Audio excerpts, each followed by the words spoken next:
Hello friends, welcome to Mission IS. Now friends, this is the fifth list of the most expected MCQ that may be very high chance to be asked in your upcoming prelim exam. अगर आप 27 जून की prelim की exam की तैयारी कर रहे हो तो बहुत ज़्यादा चांसेस है कि इस वीडियो में से एक आध क्वेश्चन आपके फाइनल एग्जाम में आ जाए, यानी 27 जून के प्रीलिम में आ जाए, क्योंकि हम हाई क्वालिटी एमसीक्यू बनाते हैं after the in depth analysis of the previous year question paper of the UPSC. So right to livelihood is an intrinsic part of the Indian Constitution. It is related to which of the provision under Constitution? Under the Constitution. It is under the Article 21. Right to life, Article 21 पिछले 2-3 सालों से बहुत ही news में है.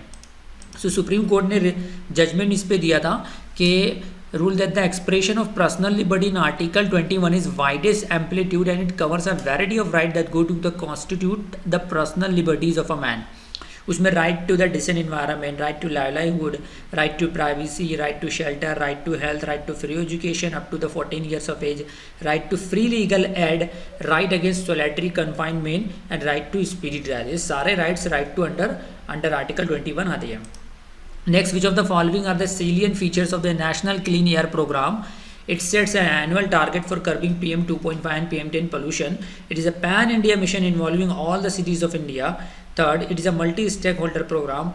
Fourth, which involves the coordination among the various ministries and civil society. And the fourth, it lays emphasis on awareness and capacity building initiative. तो it's answer first and two जो है ना ये रॉन्ग है. It is not a pan India, right. So आप two statement जहाँ जहाँ है उसको एलिमिनेट कर दो तो ऑप्शन सी यानी कि 3 and 4 ही बचता है, राइट. तो option C is correct. You can read here. NCAP will be a mid-term 5-year action plan with 2019 as the first year. However, the international experience and national studies indicate that significant outcome in terms of air pollution initiatives are visible only in the long term. Okay. Next question, in the context of the nuclear supplier group, consider the following statement. बहुत ही hot topic है ये. Nuclear supplier group और NSG aims to prevent the misuse of nuclear technology and nuclear material for military purpose. सही है. Second, every members of the nuclear supplier group must be signatory of the non-proliferation treaty. This is not must. The indicate the must. It is a very extreme, है ना. तो statement 2 को wrong करो. Only option A is correct, right. All current nuclear and all NSG members are signatory to the NPT, right. So this statement is wrong. India is one of the only 5 countries that either didn't sign the NPT or signed but withdrew, thus becoming a part of the list that include the Pakistan, Israel, North Korea and South Sudan. So ये 5 country के पास nuclear power है but they have not sign the NPT, nuclear non proliferation treaty. So moving forward, आगे बढ़ने से Unacademy ने आपकी UPSC की प्रिपरेशन को और भी स्ट्रॉन्ग करने के लिए और भी बेहतर बनाने के लिए लाया है अनअकैडमी कॉम्बैट. ये एक्चुअल में एक बैटल के मानंद है, यानी कि बैटल में क्विज कंपटीशन है जो कि totally free of cost help करेगी. इसका एक पैसा आपसे लिया नहीं जाएगा. लेकिन ये काय के लिए ले जा रहा है, भी बात बता दूं कि आप यूपीएससी का प्रिपरेशन कर रहे हो, आप बोर हो जाते हो, आपको अपना पोजीशन पता रहना चाहिए, थोड़ा इन्जॉयमेंट रहना चाहिए. तो इसलिए हर एक अल्टरनेट संडे को अनअकैडमी ने आपकी यूपीएससी की प्रिपरेशन को और स्ट्रॉन्ग करने के लिए स्टार्ट किया है इनिशिएटिव, जो कि आने वाले 17 जनवरी को सुबह 11 बजे संडे के दिन होने वाला है. इसमें क्या है कि आप जितने राइट आंसर दोगे तो आपका रैंक आगे बढ़ेगा और रॉन्ग आंसर दोगे तो आपका रैंक पीछे होगा, right. So complete crack and आपको स्कोर मिलेगा, get score for your speed and accuracy and steer clear for the negative scores. जबकि निगेटिव आंसर रॉन्ग आंसर दिया तो आपके नीचे जाओगे, है ना. ओके, तो अब इसका कॉन्टेस्ट फॉर्मेट क्या है? टोटल 60 क्वेश्चन रहेंगे, 45 मिनट्स रहेगा ड्यूरेशन ऑफ टाइम, मतलब 11 बजे स्टार्ट होगा तो 11:45 को ख़त्म हो जाएगा. टोटल 6 सेक्शन हो गए. इसमें 6 सेक्शन यानी टोटल जैसे 60 से क्वेश्चन है तो each section of this quiz competition consist of the 10 questions. हर एक सेक्शन यानी कि हिस्ट्री में 10, ज्योग्राफी में 10, करंट अफेयर्स में 10, लाइक दिस. ऐसे 6 सेक्शन हो गए. रिलेटिव स्कोरिंग होगी. टोटल 13 कॉम्बैट से अभी तक के 3-4 कॉम्बैट हो चुके हैं, जो कि नेक्स्ट कॉम्बैट होने वाला है 17 जनवरी को. उसके अगले संडे नहीं होगा, उसके बाद फिर आने वाले संडे को होगा, यानी कि हर अल्टरनेट संडे को हो रहा है. और ये बात बता दूं कि रैंक फर्स्ट, अगर आप किस कंपटीशन में पार्टिसिपेट करके आपका बहुत ही ज़्यादा सारे आंसर 60 में से आपने बहुत ज़्यादा राइट आंसर दिए और आपका रैंक फर्स्ट टू थर्ड आ गया तो आपको 20,000 से 25,000 का जो 3 महीने का UPSC CSE GS plus subscription है, अनअकैडमी का जो 3 महीने का कोर्स है यूपीएससी के लिए जिसका 20 से 25 हज़ार रुपया फीस है, वो आपके लिए फ्री ऑफ कॉस्ट रहेगा। और अगर आप रैंक 4 टू रैंक 150 आते हैं तो एटलीस्ट आपको 1000 अमेजोन वाउचर आपको दिया जाएगा, जो कि आप अपनी ई कॉमर्स साइट पे रिडीम कर सकते हो। अमेजोन ई कॉमर्स साइट पे रिडीम करके शॉपिंग वगैरह कर सकते हो। तो बिना देर किए हुए अगर आप इनरोल करना चाहते हो, enrol now in Unacademy combat to participate in the Unacademy combat, sign in on the Unacademy learning app. तो पहला काम आपको कुछ काम करना है, वो बता रहा हूँ, गौर से सुनिए। अन अकेडमी लर्निंग ऐप डाउनलोड कीजिए। पहला काम गूगल प्ले स्टोर से अन अकेडमी लर्निंग ऐप डाउनलोड करना है। उसके बाद अपने मोबाइल नंबर और ईमेल द्वारा साइनअप करना है। थर्ड, फिर अपना यूपीएससी सीएससी गोल सेलेक्ट करना है। फिर डिस्क्रिप्शन में एक लिंक दी हुई है, उस लिंक पे क्लिक करते ही आपको ये कोड मांगेगा, तो ये कोड डालना है MIYT10। ये डालते ही आप फ्री ऑफ कॉस्ट इनरोल हो जाओगे। Next question, with reference to the ransomware and malware, consider the following statement. While malware is a malicious code that disrupts a system by gaining unauthorized access, ransomware locks up the system files and demands a ransom to unlock the system. Ransom मतलब फिरौती, यानी किसी को kidnap करके फिरौती मांगी जाती है ना, वो।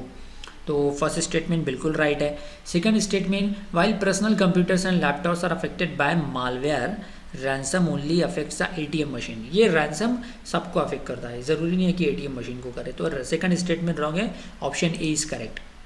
यू कैन रीड है, malware is any malicious code or program that gives an attack explicit control over your system.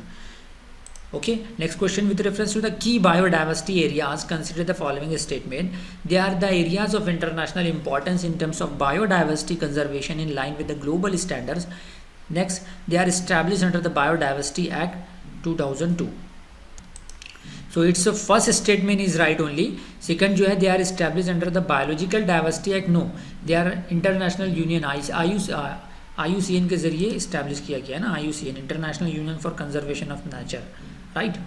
Next question, in the history of Indian freedom struggle the day of 7 August 1905 is well known. 1905 को क्या हुआ था? जैसे ही history का question है, यहाँ year दिया है, तो 1905 को पार्टीशन ऑफ बंगाल हुआ था 16 अक्टूबर 1905 को। और उस वक्त कौन सा मूवमेंट था? Swadeshi movement. Obviously the answer will be the Swadeshi movement was launch from the Calcutta town hall, right. In this way you can, इस तरीके से आपको ट्रैश करना है। Next question, the RBI adopted the flexible inflation targeting regime based on the recommendation of which of the following committee।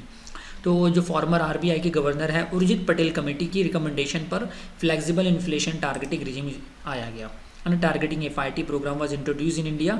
The expert committee headed by Dr. Urjit Patel. Next question, with reference to the doctrine of no first use policy of India, very important. Consider the following statement, यानी कि हम पहले use नहीं करेंगे, कि 1999 में अटल बिहारी वाजपेयी जब prime minister of India थे तब उन्होंने कहा था। तो first statement, it refers to the policy to not to use nuclear weapon as a means of warfare unless first attack by an adversary using nuclear weapon. First statement 100% right है। Next, India adopted this policy after the Pokhran nuclear test of 1974। 1974 के वक्त जो Pokhran test हुआ, तो उस वक्त PM थे श्रीमती इंदिरा गांधी। तो उस वक्त नहीं हुआ, बल्कि 1919 में जब सेकंड न्यूक्लियर टेस्ट हुआ under the leadership of the PM Atal Bihari Vajpayee. So second statement wrong है। तो सेकंड आप कहाँ है देखिए, तो answer is 1 and 3। The China was the first nation to propose and pledge NFU policy, no first use policy. तो ये भी China was the first nation, ये भी एब्सोल्युटली राइट है। तो answer is 1 and 3। You can read here. Next question, the land surface becomes warm and cold more quickly than the water surface at the same latitude due to which of the following reasons। एक latitude पर है, लेकिन उसी वक्त land जो है ना तेज़ी से गर्म और ठंडा हो जाता है, लेकिन पानी जो है ना तेज़ी से ठंडा और गर्म नहीं होता। उसका कारण क्या है? Because specific heat of water is much less than that of this land surface। Second, redistribution of heat by conduction is slower in the land surface than water। इस वीडियो को पॉज करके आप कमेंट सेक्शन में answer दे सकते हो। It's answer is B, specific heat नहीं है, बल्कि redistribution of heat by conduction is slower in land surface than water. तो it may be pointed out that the land becomes warm and cold more quickly than the water body. That is why even after receiving an equal amount of insolation, temperature of the land becomes more than the temperature of the water। The contrasting nature of the land and water surface in relation to incoming shortwave solar radiation largely affects the spatial and temporal distribution of temperature. Next question and the last question of this video, which of the following can lead to eutrophication in water body? Runoff from agriculture fields, acid rain and septic tank leachate. देखिए eutrophication है क्या?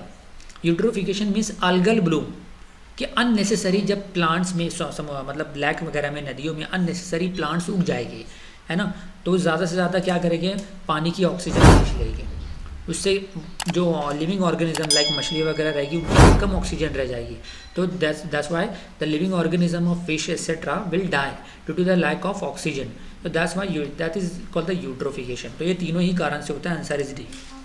आप video को pause करके answer देख सकते हो, जो मैंने बताया वही है।